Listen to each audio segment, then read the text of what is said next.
Alrighty. You are live at Sold Out MetLife Stadium where today the 16-0 playoff bound New York Giants are taking on the 0-16 Tennessee Titans. And why the Tennessee Titans 0-16? Because they suck. They ain't won nothing since the 1960-61 AFL championships. They went to one Super Bowl and they lost. Holy cow, no Super Bowls for you. Tennessee Titans, Tennessee Oilers, Houston Oilers, they all suck.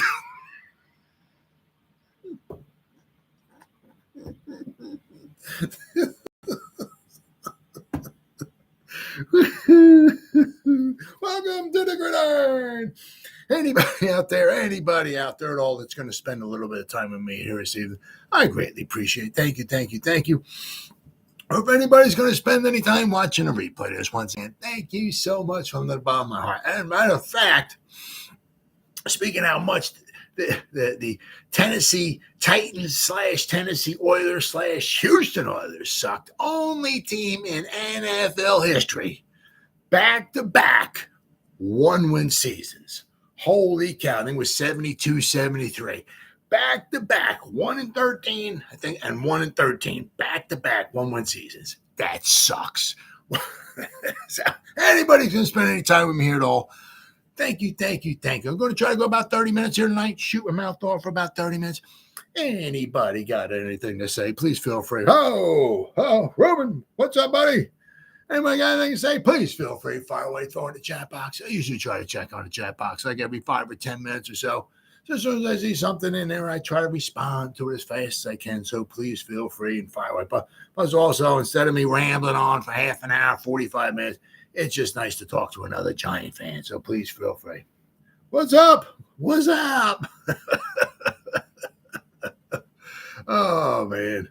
Before I get started, if anybody wants to help support my channel out, it would mean the absolute world to me. In the description box below, very top link in the description box takes you to my membership page. I got 3 different membership levels. The first one's called the Saquon. Second one's called the Lawrence Taylor. And the third membership level I got is called the Gridiron. Each one's got their own little perks to them. So if you want to help support my channel out, it would mean so much to me. And I thank you in advance. Thank you. If you're subscribed to my channel, once again, thank you. I can use all the support I can get, guys. But if not, please go down below, hit the subscribe button, hit that bell icon. That way, next time I go live or if I put a video out, you'll be notified. And it's free of charge, right? What do you got to lose, right? But if you are subscribed to my channel, thank you. Maybe give this video a thumbs up or share it. That'd be freaking awesome. And finally, also just a little ways down in the description box, there's 2 additional links. The top one's a Facebook link, which I'll go over in just a second. The one underneath it, I'm an old-time fart. I hate change. Can't stand change. I'm one of them old-time farts, like, get off my lawn, right? One of them old-time farts, right? To me, it's a Twitter link. It's always been Twitter. It'll always be Twitter. Whatever letter of the alphabet Elon Musk wants to call it, that's on you, bro. I'm not calling it that. It's Twitter. Follow me on Twitter. I'll follow you back. That's an absolute promise. I put Giants-related stuff on my Twitter account every day. And then finally, the link just above it takes you to my Facebook group. It's called the New York Giants, the Gridiron. We have 8,000 members in the group. It's doing simply marvelous, might I add. Basically, if I'm alive and breathing and if I have internet access, I'm putting stuff in this group darn near 365. I just put a bunch of stuff in this group today as well. And not only do I put stuff in here, but if you become a member, members post stuff in here as well. So between me and the members, there's a boatload of New York Giants information going in this group every day. It's called the New York Giants, the Gridiron. It's my Facebook group. Please join it. You won't be dissatisfied. I promise. But all that stuff said and done and out of the way with, well, we're kind of gearing back up once again, right, for the maybe another little, little. We started, what was it, 2 weeks ago? It was the heavyweights. You know what I mean? Whatever. I'm a 70s kind of guy. So you had Frazier, Ali, right? Frazier, Ali, Foreman. Foreman kicked the crap out of Frazier. So Foreman, Ali, some good heavyweight battle going on. And in the second week, he kind of had like the Hagler Hearns, right? Whenever that was, 87, one of the greatest bouts of all time. But each week it kind of like the weight, the weight starts coming down. This week we're kind of maybe in the middle weights or welterweights or whatever it is. A lot of the big boomers are gone. The big heavy hitters. There's no more Mike Tysons out there in LA for the most part, especially for the Giants. I would be stone cold, absolutely 100% shocked if ESPN says Giants trade their first round pick for T. Higgins or something like that. I would be absolutely shocked for that. I think you're just going to start seeing guys in Giants maybe bringing back, re-sign Cam Brown, or Giants bringing somebody else in on a league minimum or something like that. So I think a lot of it's going to be kind of calming down a little bit, But one thing I saw, which was kind of interesting, is like what the Giants. I think it's Spot Track, and you can get this probably freaking anywhere. But this was Spot Track. It shows you the positional spending. Okay, exactly where the Giants stand as far as what, like, say, on quarterbacks, where the Giants spend on quarterbacks compared to the rest of the league. Now, the rest of the league average. Now, this one's tough. This one's really, really tough because it says the league average being spent on quarter. I don't pronounce words very well, so sometimes my corner and my quarter backs sound kind of very similar. So we're going quarterback, guy who throws the ball, not the cornerback, not Deion Sanders, but we're talking Daniel Jones. Now, the thing is here, the league average is $26.9 million, baby. All right, well, good. Well, good. He'll be back this year. That's for sure.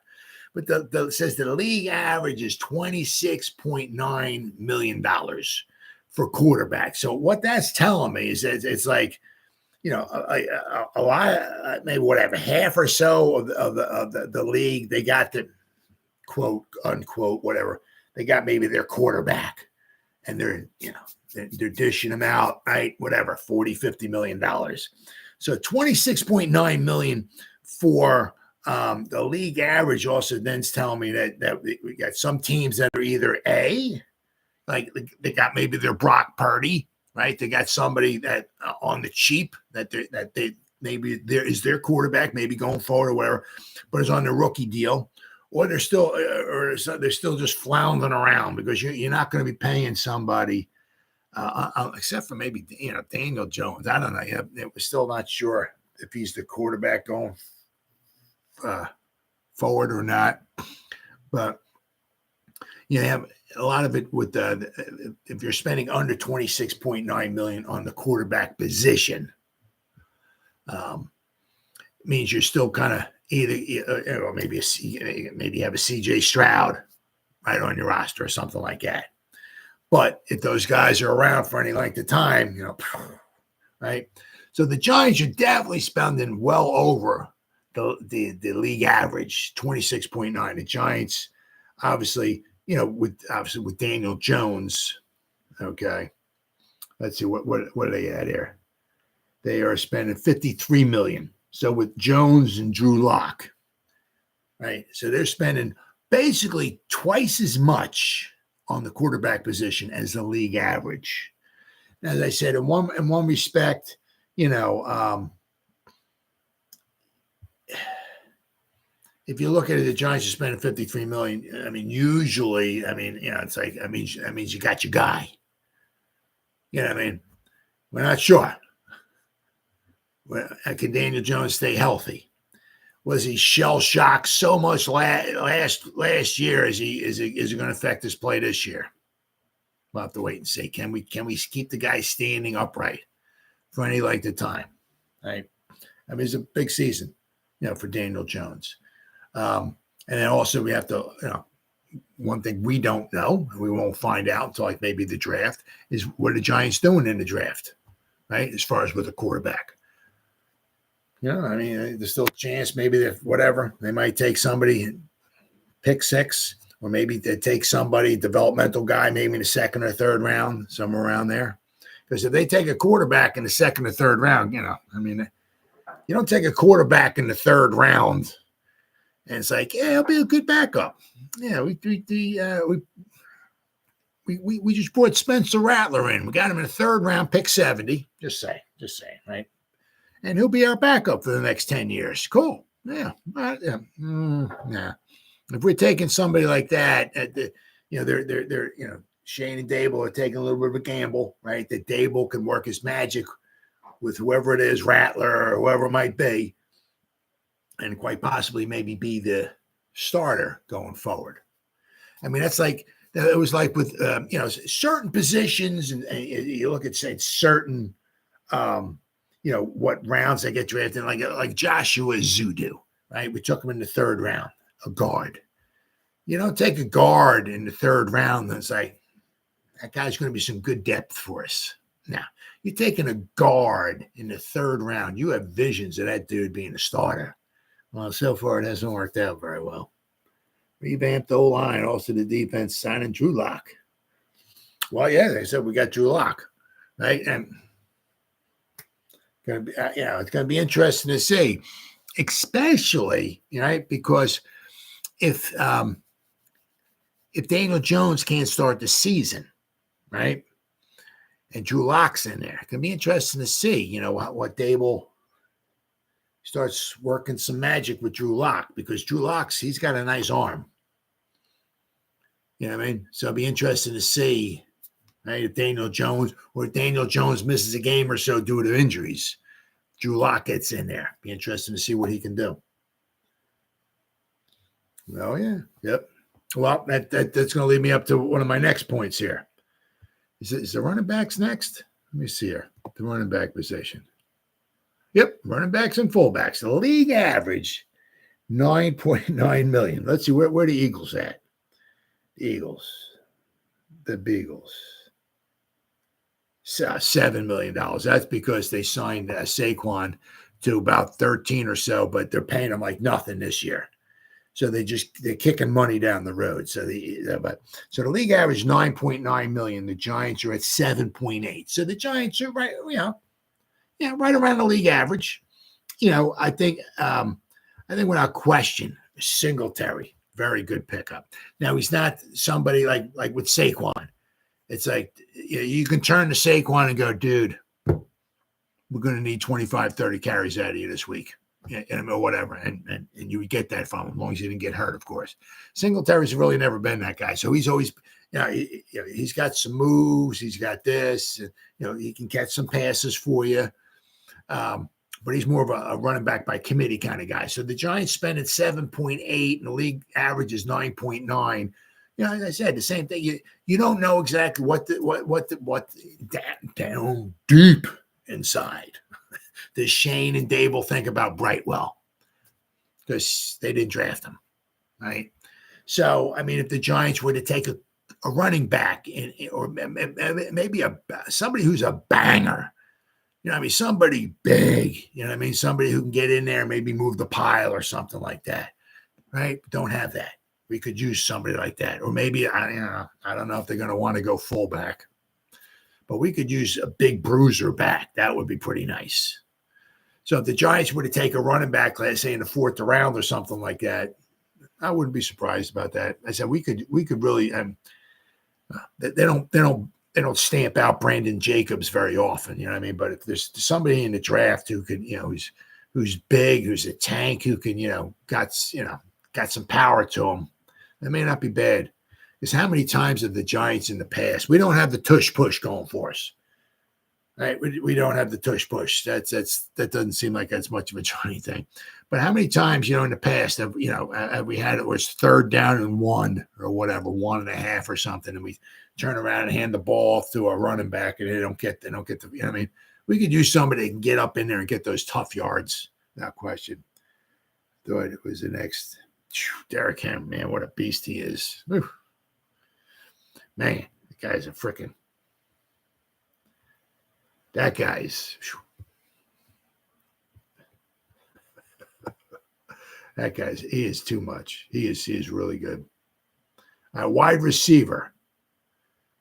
Let's see here. The league average is 29.7. The Giants are at 16.2. So what's that telling you also is basically is the Giants don't have their number one wide receiver. You can have your number one wide receiver, obviously, and he could be a first-round pick. And he's only maybe going 5, 6, 7 million toward the cap. But that means, so according to what the Giants, they're only paying 16.2 toward their wide receiver group, which is well under the league average of almost $30 million. But, I mean, if the Giants would have drafted Dunzier or Neighbors, maybe a Marvin Harrison Jr. if he winds up getting the number 6, which I doubt it. But anyway, the Giants would cost, I think it's like $6 million for their cap hit so they can finally get their number one wide receiver. Right after all these years, the problem is after like his 5 years are up, and if he's still healthy and all of that, you still want the guy. Say we drafted Dunzier, right? Well, after his 5 years are up, if you still want him at all, my goodness, I couldn't imagine what a number one wide receiver is going to want in 5, 6 years from now. I mean, they're getting like almost about 30 million, 25, 30 million now.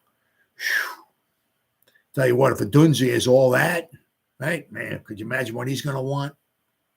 35, 40 million a year. Whew. That's why it's so tough to have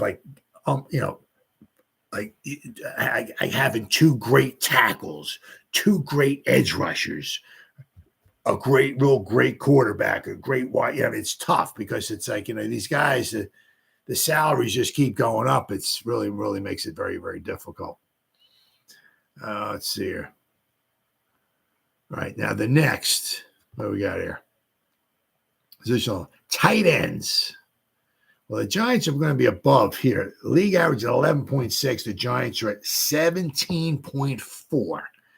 Now, of course, we all know with that. Hyatt and Waddle would break out this. Well, I'll tell you what, if we get ourselves a number one wide receiver, that helps everything. Everything. Especially, like when we had Odell Beckham Jr., once he started, people started realizing, holy, this guy's good. We need eyes on it. Where's it? As soon as they break the huddle, where's he at? All right, he's over there. Okay, somebody underneath, somebody over top, or whatever it is. But that takes a couple guys away from everybody else to cover that guy, right? So that opens up everything else, right? So it's not so much,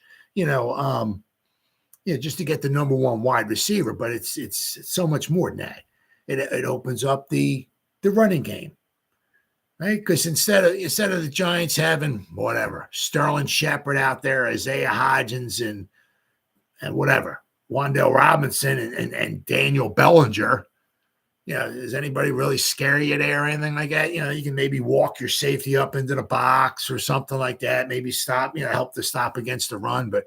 You get somebody who can take the top off the defense, or somebody, as I said, needs double coverage or something like that, opens up the run game, opens up the passing lanes, opens up everything, makes everything so much nicer. So, I hope we get our at pick 6. I hope we take a wide receiver, man. That'd be freaking awesome because we need somebody who can do some damage. We definitely need somebody to do some damage. Now, the Giant with the tight ends. Giants are at 17.4. The league average is 11.6 million. Now, obviously, the Giants are still waiting on Darren Waller. Now, of course, his cap hit is huge. Now, the Giants, between Bellinger and the other 4 guys that we got,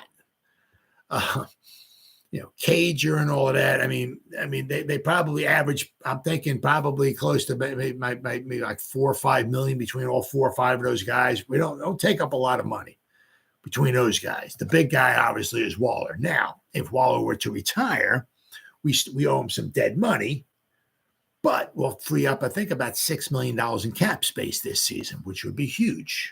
Really, really huge. So the thing is, right as of right now, the Giants are spending $17.4 million on their tight ends, but that all depends upon waiting to hear what Waller's going to do, and hopefully he gives him his answer before the draft. I mean,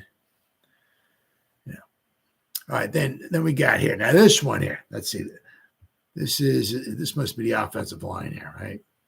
Offensive line.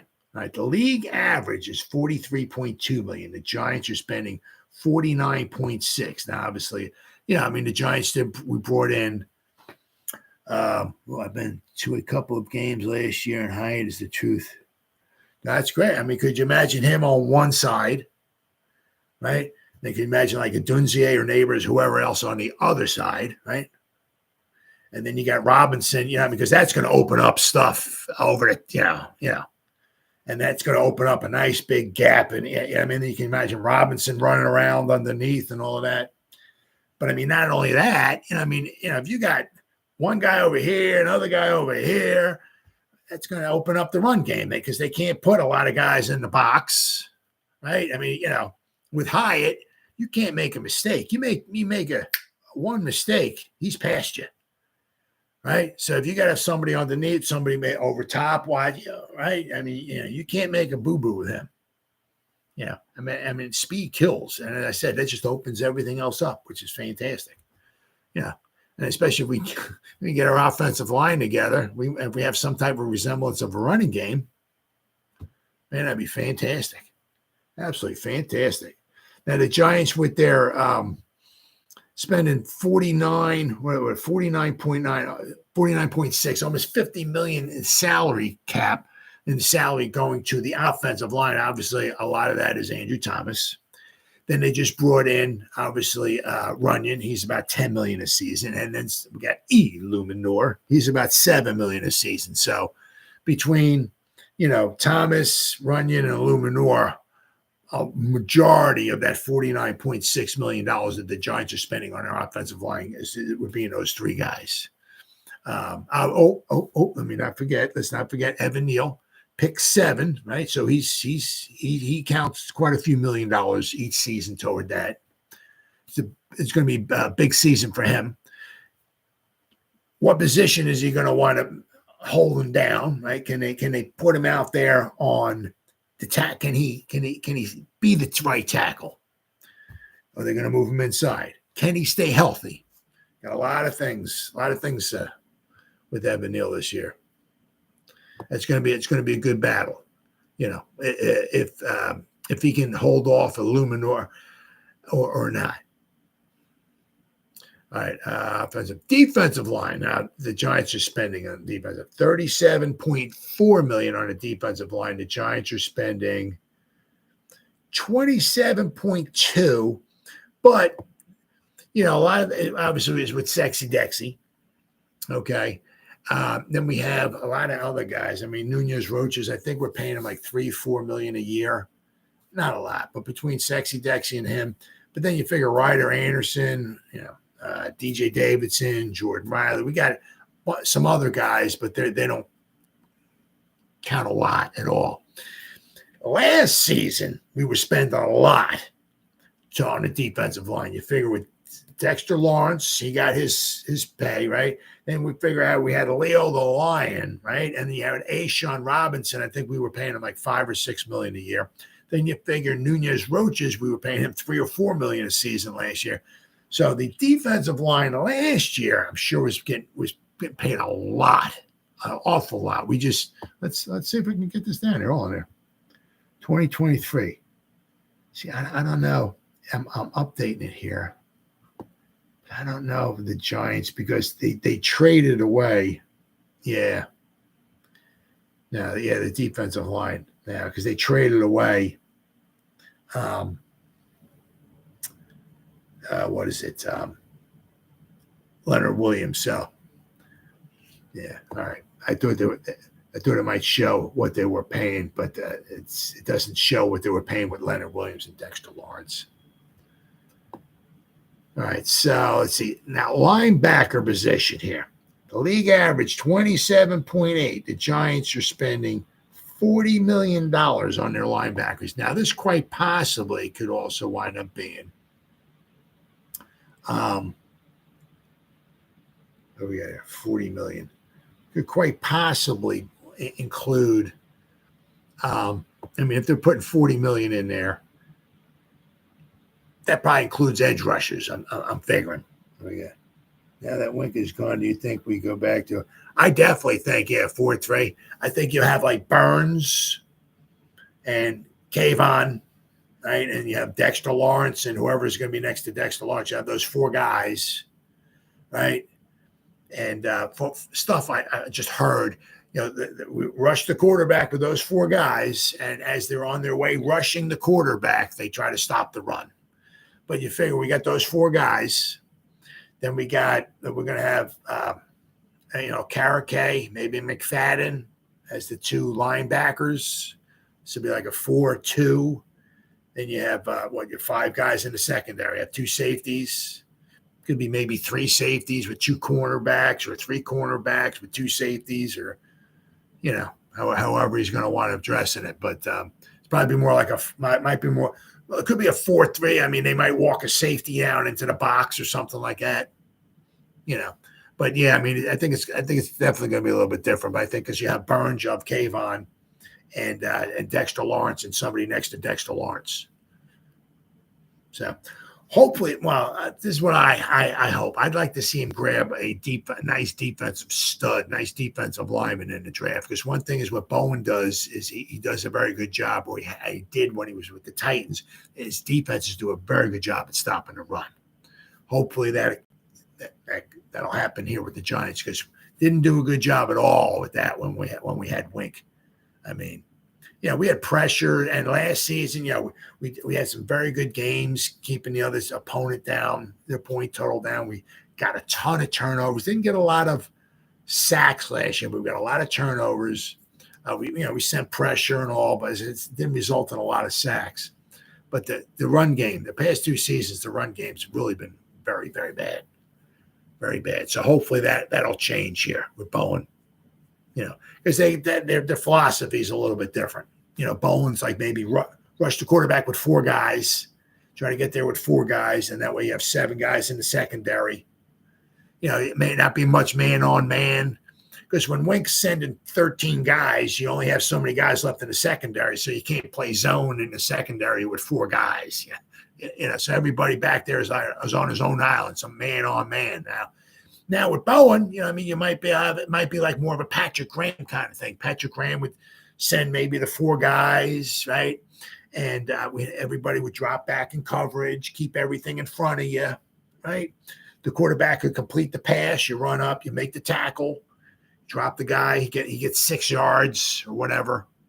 Let's see, can they put a 13, 14, 15 play drive all the way down the field? Because a lot of it, like with Patrick Graham, maybe nothing deep, protect against getting burned deep. So it might be the same thing with Bowen. Can they do a 12, 13, 14 play drive all the way down the field without getting a penalty, without getting a sack or something? You know what I mean? It's not that easy to do. Ooh, our defense will be in the top. I'll tell you. Well, no, that's what I'm saying. That's why I would really. If they, I don't know if they're going to. This is just me, right? I would love for us to get a nice defensive tackle in the second round, because you start getting toward the 3rd and 4th rounds. There's some nice guys there, but once you start getting 3rd, 4th round and all, you're going to get kind of like maybe guys who can just stop the run or something like that. But if you can get somebody, maybe in the 2nd round, you might be able to get somebody who can stop the run and get some pressure. There's a couple real good guys out there, defensive linemen.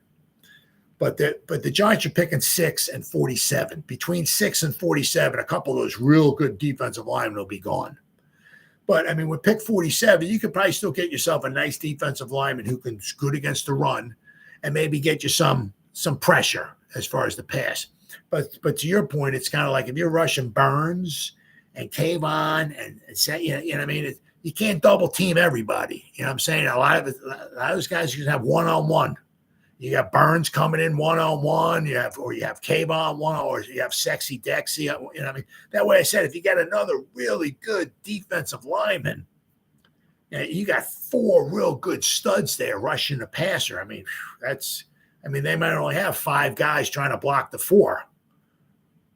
It's like, you can maybe double team one guy, but then you'll have maybe one, then you have like 3 other guys being blocked singly. So, that really sets stuff up for the Giants maybe to get some nice pressure.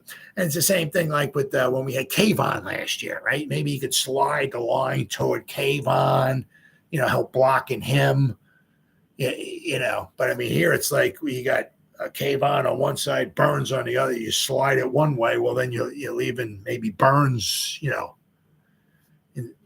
on one-on-one. So, but that's to your point there. Who are you blocking? You can only, Yeah. All right, the Giants, let's see. I said linebackers. He says, so the Giants are spending $40 million. Now, that I said, I think that might include like Burns and Okereke and all of that. I think so. That kind of, I think the linebackers include. I guess maybe they're including like Kayvon. Maybe they're like outside linebackers. Maybe they're including them as that. I don't know.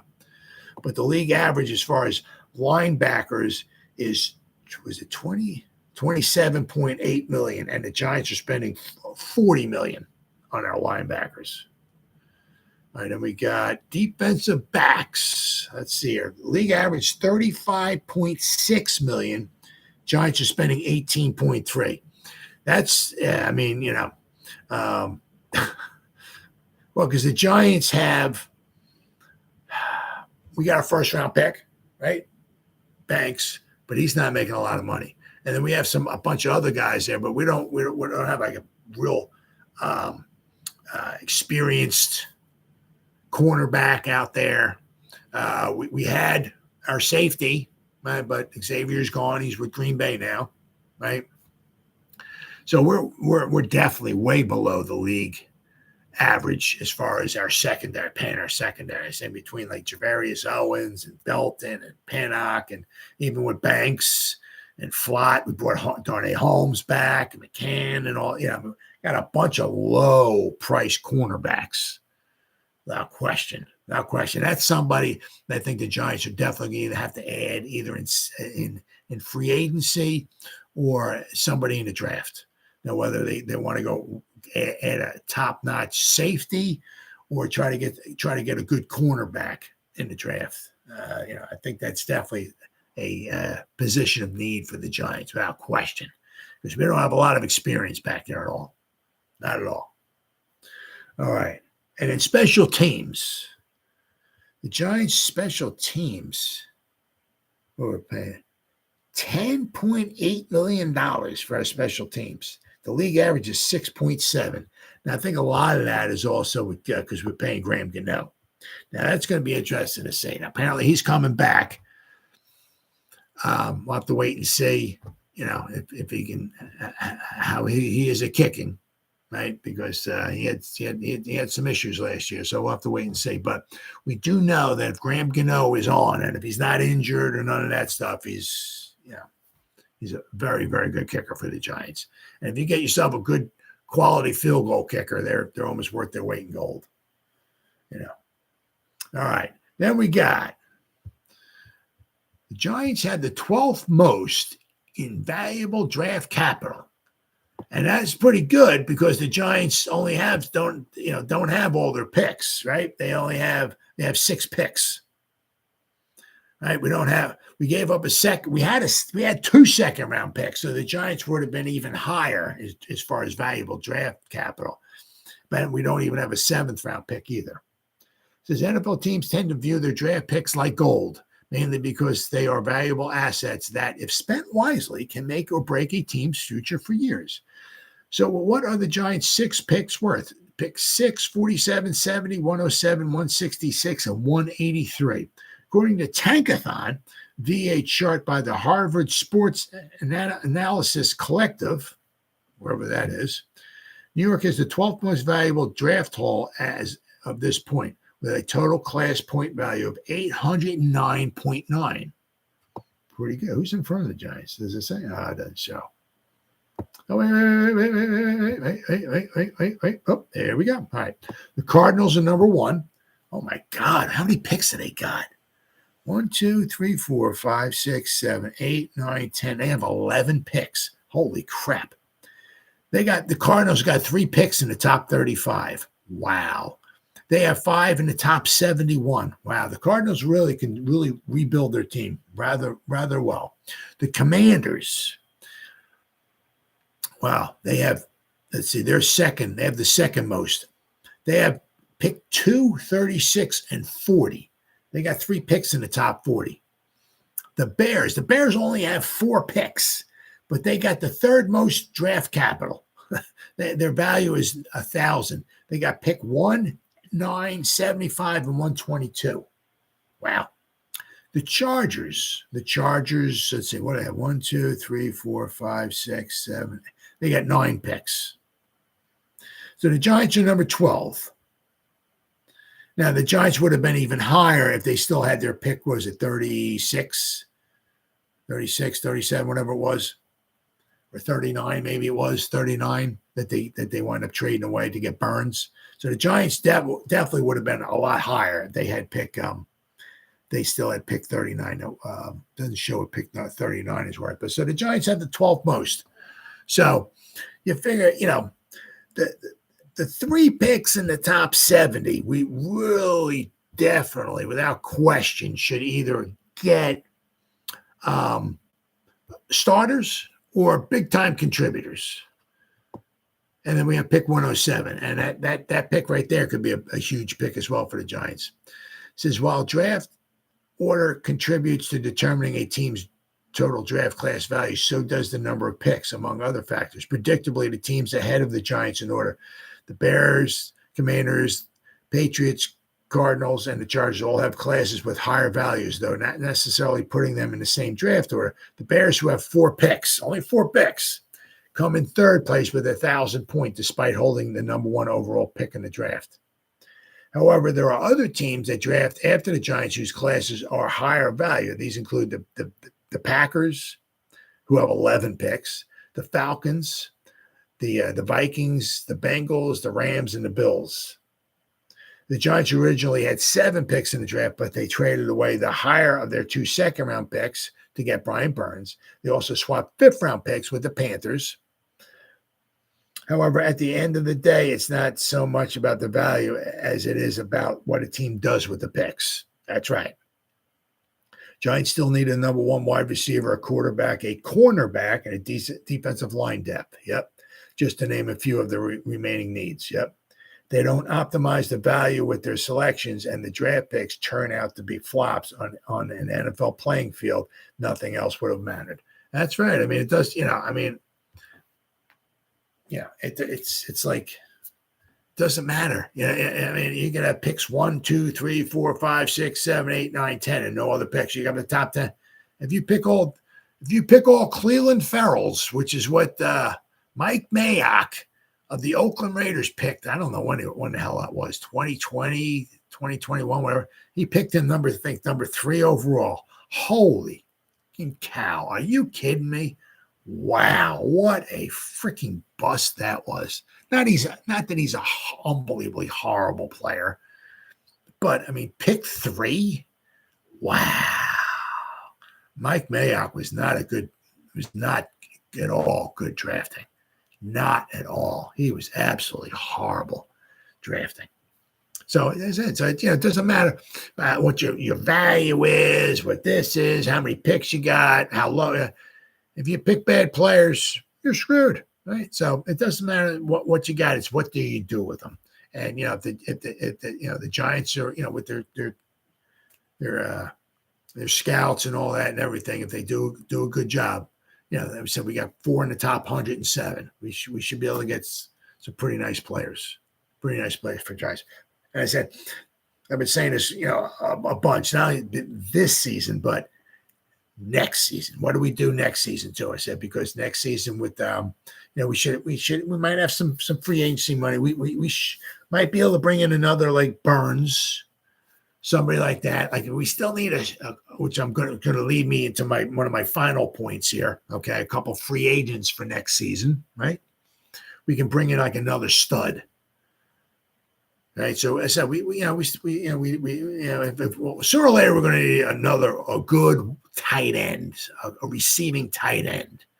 We need a number one wide receiver. We might need a quarterback. But we need a cornerback. We might need a safety. We might need defensive line. But I'm saying between this season and next season, we might be able to check off a lot of those boxes that of things that we need. As I said, because especially next season, we might have some, have a little bit of salary cap to play around with. I said we might be able to bring in another nice stud, like with another, like somebody like a not so much an edge rusher, but as far as somebody who's a real dynamic ball player, without question. All right, let's see here. Drafts. All right, we got here. All right, draft. The Giants have been busy so far.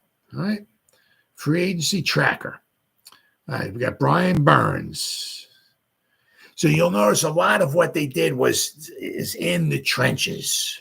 Right, a lot of in the trenches, right? Of course, then they got John Runyon, and Jalen Mills, the Green Goblin,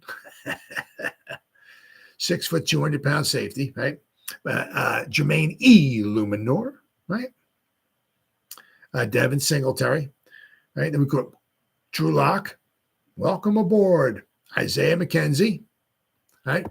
Going to be quite possibly our kickoff return man, quite possibly.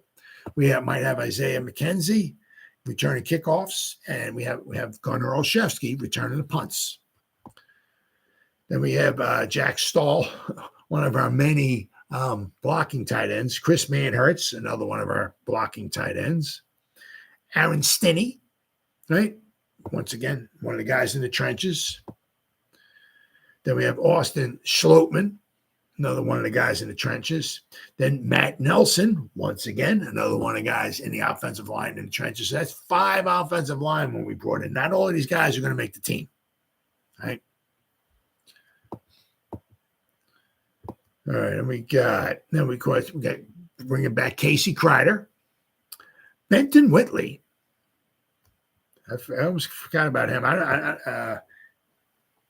Okay, yeah, that would be why.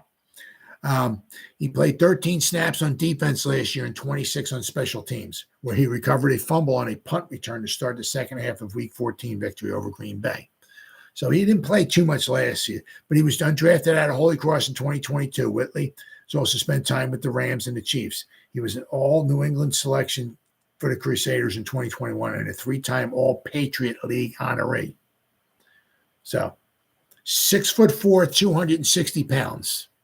It's a nice size, very nice size. So and we brought back Gunnar Olszewski. So now once we brought him back, you notice all the things started calming down with the punt return, right? We brought a lot of calmness to it, right? Did a very, very good job for the Giants. We brought back Carter Coughlin. He gives you some depth at the linebacker position, but his specialty would be special teams. Then we brought back Darnay Holmes. Once again, some depth in the secondary, without question. But last year, he did very nicely in the special teams for the Giants. Then we brought back Hodgins. I'm all about that. Then we got, the restricted free agent. We brought back Lawrence Cadre and Nick McLeod. Wyatt Davis is a restricted free agent, but I don't think we're tendering him. I don't think so. Now, the unrestricted free agent list here, of course, Saquon, he's with I don't even want to say it. Ben Bredesen signed a contract with Tampa Bay. Matt Breida, as of this article from Giants.com, Matt Breida, Cam Brown, of course, Randy Bullock, he's a free agent. I don't think we're worrying about bringing him back at all because if Graham Gano is due to come back, I don't think we're going to worry about trying to re-sign Randy Bullock. But Cam Brown, we could get him probably on the cheap, and he would be very good once again in special teams. But Paris Campbell, he got signed by, once again, the Beagles. Jared Davis. Now, he isn't anywhere yet. So once again, so we'll have to kind of keep an eye on him, see if anybody, if the Giants want to take another gamble on him or not. Sean Harlow, nobody signed him, I don't think. And J.C. Hassenauer. Adoree Jackson, nobody signed him yet. Shane Lemieux, the guy can't stay healthy to save his life. I'd be shocked if we brought him back. Xavier McKinney, obviously he's with the Packers. Matt Parrott with the Broncos. Tyree Phillips coming back. We'll have to wait and see. I mean, the Giants have a bunch of guys right now, but if there's ever a point in time where Tyree Phillips is able to is back from his surgery and he's able to perform, he didn't do too bad of a job for the Giants last season. So I mean, it's somebody to keep an eye on. But as of right now, I don't think he's able to play. So that might be quite possibly why nobody signed him yet. Then you got Justin Pugh. He's still out there. He's straight on the couch right now, eating some Doritos, waiting for somebody to give him a call. I don't think we're going to be bringing him back because we have like 13 or 14 guys right now, and that doesn't include the draft. We might draft somebody, or we might bring an undrafted free agent or so in after the draft's over. So I don't know if we'll be bringing back Justin Pugh. Ashawn Robinson went to Carolina. Sterling Shepard. Don't know if anybody's going to sign him. Probably won't be the Giants. As of right now, he still hasn't retired. Right? Tyrod Taylor, he signed with the Jets. Jihad Ward, Hottie, he signed with the Vikings. And Isaiah Simmons. Now, nobody signed him yet. I saw it's on Spot Track that they got his value at like 16.5. I got it up here somewhere. Nope, that's not it. We got 35,000 tabs open up here. Oh, there we go. Isaiah Simmons. $16.5 million they got him at. Now, what do we got here? According to Spot Track, that's all I'm going by here. That has market value. 4 years, $66 million. I don't know who in God's green earth is going to pay him $66 million for 4 years. He's a phenomenal athlete, this, that, the other thing, but he hasn't found like a role where he's in there 80, 90% of the time. The Cardinals, I don't know if the Cardinals really did. We didn't do that last season. Bowen might be able to find some place for him to play without question. But you got somebody like an athletic freak like him. What was it, pick 8 in the draft? The problem is that, Shane went up to Bowen and it's like, hey, what do you think about Isaiah Simmons? Oh, dude, guy's great. What an athlete. Man, he can do so many different things and this, that, and the other thing. Oh, and Shane's like, cool. What are we looking? What's the percentage of plays that Isaiah Simmons is going to be on the field? And Bowen's like, I don't know. Maybe a third of the plays, maybe 35%, 40% of the plays, something like. Because my system, I can find something for him, but maybe 40%. And then Shane's like, I'm not going to sign this guy for $10, $12 million, whatever it is, $8 million. I don't even know. If he's only going to play 33% of the time or something like that, so that might be the problem. Unless you sign him and most of his money turns to be signing. Well, there's all things you can do. I just find it's like $16.5 million. That's what Spot Track has. He might sign someplace for $7 million. Who knows? That's what you can do. You can always do something like that. The thing is that like Shane's trying to get the biggest bang for his buck. And if he goes to Bowen, it's like, what's the percentage of snaps he'll be playing? And Bowen's like, well, maybe 40%, maybe 50, maybe, And Shane's kind of like, because he's paying a Carrick $10 million a season, and Carrick is on the field 100% of the time. Does he want to pay Simmons $8 million a season or whatever if he's only going to be on the field 40% of the time? So he's trying to get the most bang for his buck. And I'm not sure if he, because I haven't heard anything at all with him. I haven't heard like the Giants brought him in just to talk to him. I haven't heard Isaiah Simmons went to talk to the Cardinals or to the Falcons or something. I haven't heard nothing at all. I mean, I'd be shocked if he ain't playing someplace. I mean, I'm sure somebody. I just don't know what he thinks his value is. But I said, but Spot Track has him like $16.5 million a year. I mean, that sounds like a bit much. All right, and then I think is that it? Yeah, Zaysim. Yeah, so the Giants, we still got some guys. I mean, some of our unrestricted free agents is Breida, Brown, Bullock, Davis, Harlow, Hassenauer, Adoree Jackson, Lemieux, Tyree Phillips, Justin Pugh, Shepard, and Simmons. I don't know if we're going to be bringing back any of those guys. I don't know. I mean, Cam, maybe Cam Brown. You get him on the cheap. Hey, bring back Mac Breida. I mean, he didn't have a banner season last year, average-wise, but he knows the offense. You could probably get him back cheap. But Jared Davis, Harlow, Hassenauer, Adoree Jackson, Shane Lemieux, you can forget about those five guys. Tyree Phillips, Justin Pugh, no. Tyree Phillips, he's coming back off an injury. Sterling Shepard, I think he's bye-bye. Isaiah Simmons. So I'm not sure if the Giants will be bringing back any of so maybe Breida, maybe Brown. But a lot of their free agents, unrestricted free agents, I think they're probably going to go bye-bye. Play quite possibly with somebody else. But who knows? All right, so then I saw it. This is an article here from Fanside. What it shows here, it says 3 2025 free agents the New York Giants should already be monitoring. So the last guy, I don't know. I can't see this happening there. They got Chris Godwin. I'll take him, sure. But the thing is that, with Godwin, I don't know what he would command next season, right?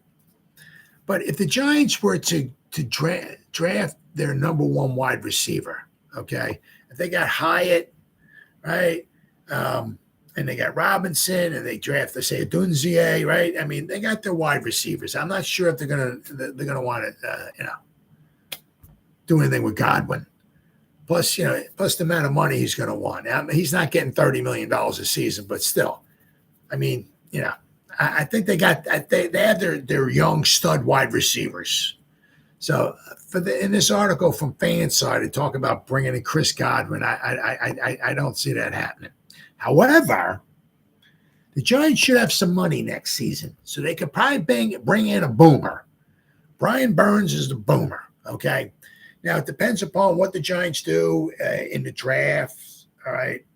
But one of them they have here is Antoine Winfield Jr. Now, of course, that all depends. I mean, these guys can get franchise tags. So that doesn't mean just because they're supposed to be a free agent next year means they're actually going to hit the open market. But this is Antoine Winfield Jr. After losing jack-of-all-trades safety Xavier McKinney to the Green Bay Packers in free agency, the Giants have done little to address the gaping hole created in their secondary by the departure of Xavier McKinney. They signed veteran Jalen Mills, but he isn't the long-term solution at this stage in his career, as evidenced by the one-year deal he agreed to. I said, somebody like, I said, if the Giants next season, if this guy or the next guy I'm going to talk about actually hits the open market, the Giants should have money to bring one of these guys in, right? And one of the, we have a couple holes between defense and offense, and these next two guys, Antoine Winfield Jr. would fill one of those holes, and this next guy I'm going to go over will definitely fill another hole. But anyway, Antoine Winfield Jr. would give the Giants a foundational piece in the back of their defensive unit more than making up for the departure of McKinney. Yes, I think so. Tampa Bay Buccaneers elected to place the franchise tag on safety, which is reportedly only serving as a placeholder until the two sides can hammer out a long-term deal. So we'll have to wait and see. But after signing Pro Bowl receiver Mike Evans and quarterback Baker Mayfield to a lucrative multi-year contract extensions, the team may be hard-pressed to reset the market to retain Winfield. Maybe that might be where the Giants come in next year, right? Which is what it will likely cost after his breakout campaign this past season. Winfield set career highs in combined tackles, 122. Pass deflections, 12. Sacks, 6. Forced fumbles, 6. Fumble recoveries, 4. And 3 interceptions. Holy king cow. He graded as the highest safety in 2023. Now, where are we at here? I got him up here on PFF. PFF, here we go. I mean, last year, yeah, he graded out at 90.7 overall. Holy cow. Now, his 4 seasons, he's only played 4 years. He's only 25. He'll turn 26 in August. So we lost McKinney, who was 24. But this guy, I mean, obviously, this is next season. This ain't even this year. And this is a big if. You know what I mean? I'm saying Antoine Winfield Jr. next season, right, would still be very young. Okay. His 4 years, his rookie season was 20. Rookie season was the same as Xavier McKinney. Okay. Antoine, he graded out as 67 in 2020. His second season, 89.5. 2022 graded out at 78.7, and his past season, 90.7, the highest graded safety. So basically, if we were to sign him, he would reset the market. Somebody like him would probably be about $20 million. But the Giants wanted to do that. Next season, they would have the money to do that. You put him back there and you fill up one of your holes that you have. You got a Winfield Jr. back there. You got Banks. You got Burns. You got a Karake. You got Kayvon. You got Sexy Dexy. You got yourself a real nice core defensive going forward. Nice bunch of young guys. Whew, that would be a nice defense. So, I mean, I wouldn't be, and let's not forget also is that one thing that they did in Buffalo, okay, whoop, McFadden, Bobby Simmons, okay, Von Dexy, Burns, front 7. Oh, front 7, gotta love it, baby. But one thing is like with in Tennessee with Bowen, they had good safety play. With Buffalo, now of course Shane had nothing to do with it, that Dable wasn't calling defensive plays in Buffalo. Shane wasn't calling defense. I mean, but in Buffalo they had very good safety play. Their safeties were outstanding. So, and I said with Bowen in Tennessee, he had some very good safety play as well too.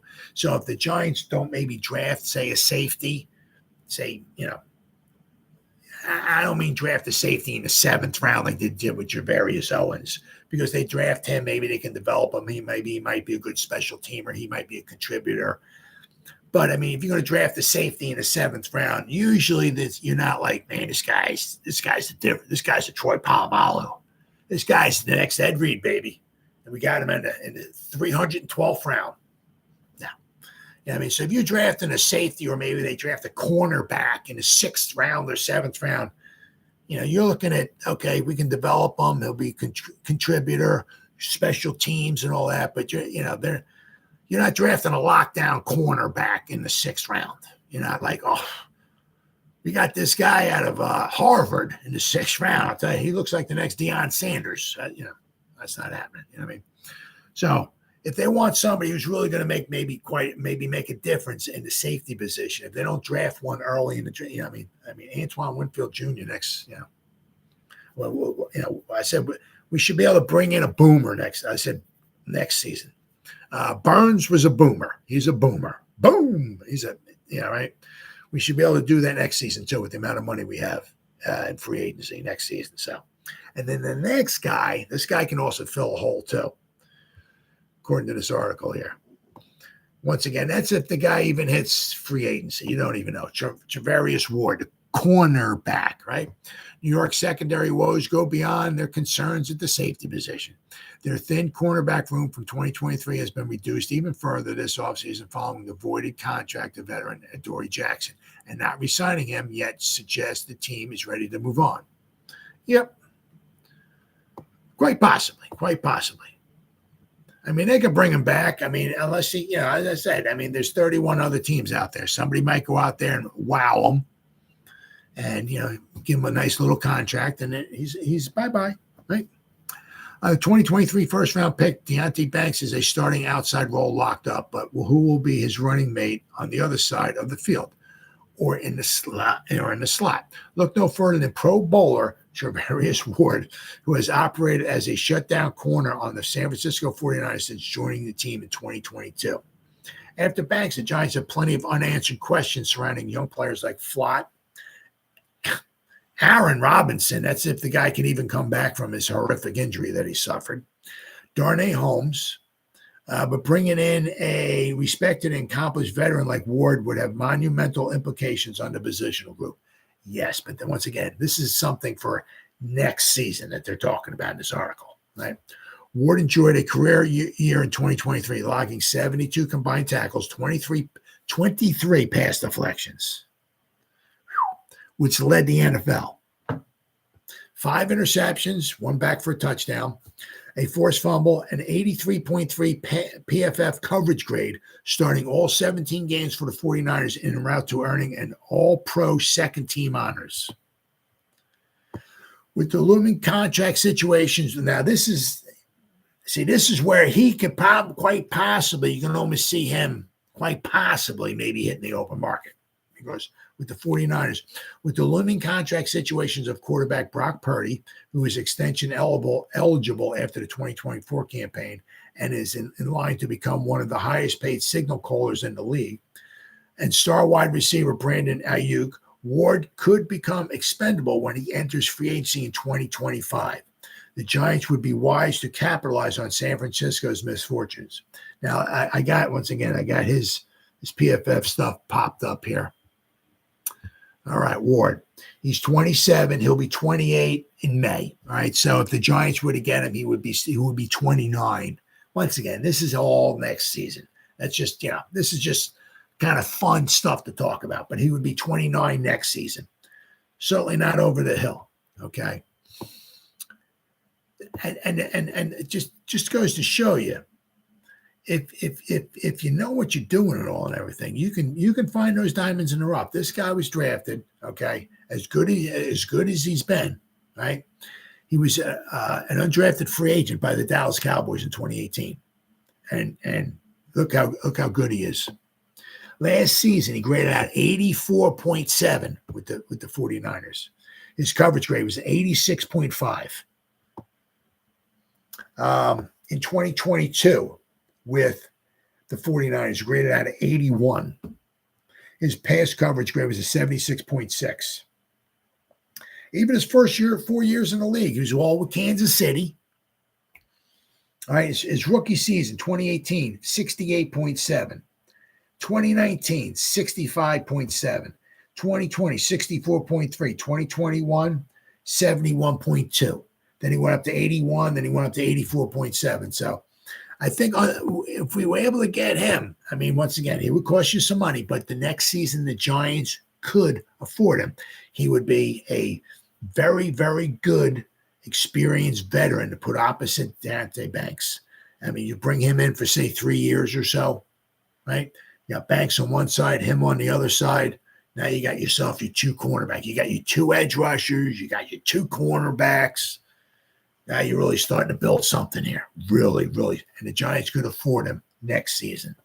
And I said the one problem, that's the way the NFL wants it, right? You can't pay everybody. So when like with the 49ers, right? They got so many stars on their team. You can't afford to pay everybody. Especially when you're paying Purdy like $3.50 for the season, because he was a 7th round pick, Mr. Irrelevant. You ain't paying him nothing. Right. So this is his 3rd season. So, next season, 2025 would be his final. After that, they either got to pay up or shut up. Right. But I'm saying, but if you got him, maybe you got McCaffrey and you got Kittle and you got Ayuk and Deebo Samuels, Williams, the left tackle. Right. I mean, you can't pay everybody. So unfortunately, when you have another stud like him, maybe on D, you can't pay everybody, unfortunately. So somebody's got to go. And that just might be where the Giants can step in and take advantage of something like that. Because the Giants, between this season and next season, they should be able to fill quite a few of the holes that they still have, right? And as I said quite a few times, I mean, I don't know if they're going to move on from Daniel Jones or not after this season, but if they did, that would free up like another almost $20 million in salary cap space next season. So, and if Darren Waller were to retire, right, or even retire after this season, that would free up some money for the Giants for next season as well, too. So next season in free agency, the Giants can certainly bring in, another heavy hitter like what they did with Brian Burns this year. All right, guys, 1 hour, almost 5 minutes. Ruben, good talking to you, pal. Thanks for the comments. I greatly appreciate it, brother. Good talking to you. So whoever spent any time listening to me live, thank you. Or if anybody's going to spend any time watching the replay this, once again, thank you so much from the bottom of my heart. It means the world to me. As always, you guys stay safe out there and go Giants. Woo! Oh, yeah.